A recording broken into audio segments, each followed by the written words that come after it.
All right, here we go. The last bit of chapter 9. We're going to talk more about the social aspects of this time period.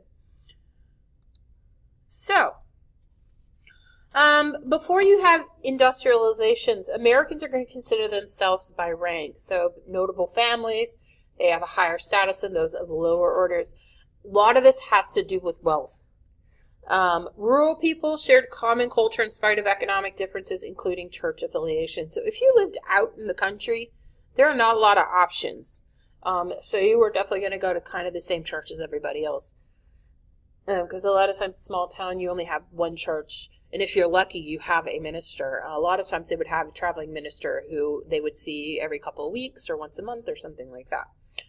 Let's see, industrialization is going to change this order dramatically because it's going to create distinct classes and cultures. You're going to have, obviously, differences between rural and urban, and they're going to become increasingly pronounced. Education levels will be different, things like that. A small percentage of the urban population are becoming extremely wealthy, largely your southern plantation owners.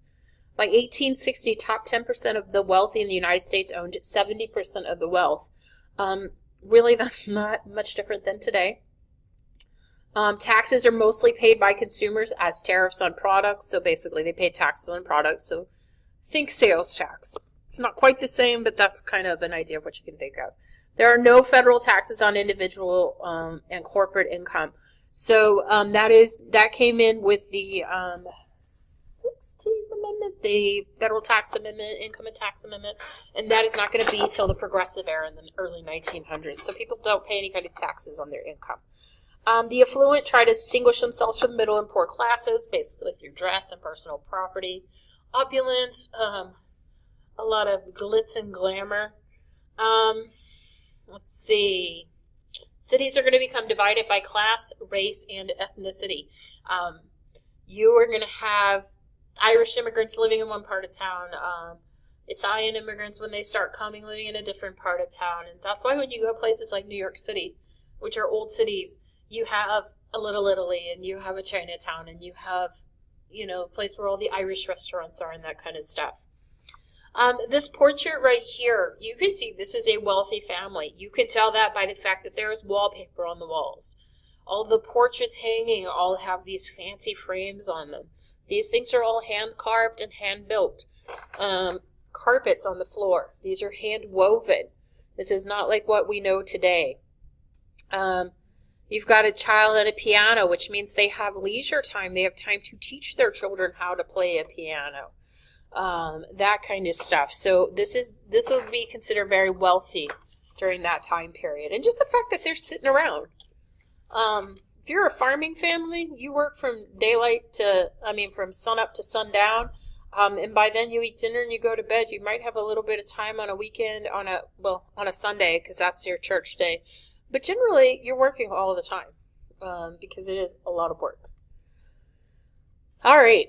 So who is the middle class? This is going to be a lot of times farmers, your mechanics, your manufacturers, your traders, your contractors, your lawyers, your surveyors, your business owners, and your clerks. So not always is the owner the wealthy. It kind of depends on the business you own. They're going to live mostly in the Northeast, but you do have some in the South. Per capita income is increasing as the cost of consumer products was declining with industrialization. Men are going to work to supply the family with a comfortable home, transportation, and clothing. Women have help in the household, and they have time to read books, play piano, decorate their homes.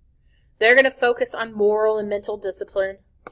They are against carnivals and festivals. I don't know why, they're both so wonderful. And they stress schooling and hard work. So this is where you're starting to get that traditional family where the husband goes out and earns the living, usually outside of the home, and the woman stays at home taking care of the children and making sure they are educated, etc. You're also starting to get the idea of the self-made man. And Benjamin Franklin is probably our original self-made man. This is his autobiography, and it was published posthumously, and that means after he died in 1818. It emphasizes the importance of being industrious, which becomes a central theme of popular culture. The man who works hard rises from labor to owner-manager, from poor to middle class or wealthy. This is very much the ideal that our country was built on, that you work hard and you can succeed. This is still very true today. The path to success is education and hard work. And there are more stories of that occurring to people than there probably are anywhere else in the world. All right. 1840, about half of the nation's white population worked for someone else. Men and women of the lower classes worked in dangerous and often temporary jobs. Their wages often do not cover the cost of food and rent. They could not really afford consumer items that they were producing themselves. So that was, when we talk about Ford later in the Model T, that was something that was important to him, that his workers could afford the products they were making. This was not true during this time period in the 1830s and 40s. People were not necessarily able to afford the items they were making. Children are often going to work instead of attending school. There are no public school requirements, and a lot of times children had to work to keep the family afloat. Housing conditions are unsanitary and overcrowded, and we will eventually start talking about tenements and apartments basically in New York City and things like that are terrible. And when we say overcrowded, we really mean overcrowded. Many wage earners are going to seek solace in alcohol. During the 1820s and 30s, consumption of beer and rum by wage earners increased. Men drink during the workday, which is going to result in fights, robberies, and brawls. Urban police are unable to control resulting problems. And so that is where you're going to get the temperance movement from. All right, congregational and Presbyterian ministers are going to lead benevolence organizations. These are people who are going to be concerned with alcohol, adultery, prostitution, crime. And instead of just simply relying on sermons and telling people what to do, they are going to go into the community and they're going to create organized groups. For example, the Prison Discipline Society, the American Society for the Promotion of Temperance. So basically prison reform, alcohol, getting rid of alcohol. These benevolent societies encourage discipline and regular habits. They want to ban drinking alcohol and at public events such as carnivals. They devise institutions to help the needy and control the unruly. So, for example, they provided homes of refuge and asylums for the insane. They argued that working on Sundays was part of society's decline. They boycotted companies that did business on Sundays. The Benevolent Empire's efforts to impose its Sabbatarian values was opposed by workers and freethinkers, and Southerners opposed suggestions that slaves be taught Christian religion. This will eventually change.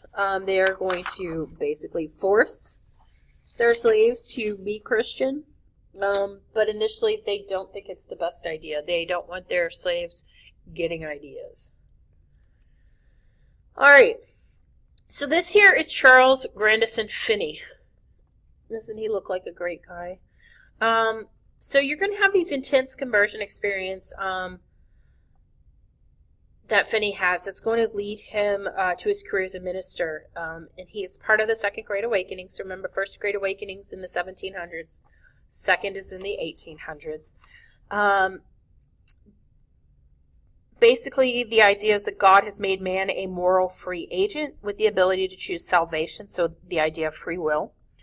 The middle class like his message. He converts people of all classes, especially the wealthy. 1830, he's going to move to Rochester, New York to preach daily. The middle class vows to change and encourage the workers to change their social habits, for example, drinking. The Rochester poor and the city's craft organizations disliked the message because it impeded their freedom outside of the workplace. The most successful evangelical social reform effort in the 1830s is going to be the American Temperance Society. It has more than 200,000 members nationwide, and it's going to use revivals and group prayer to get their message out. Annual consumptions of spirits was in decline by 1845.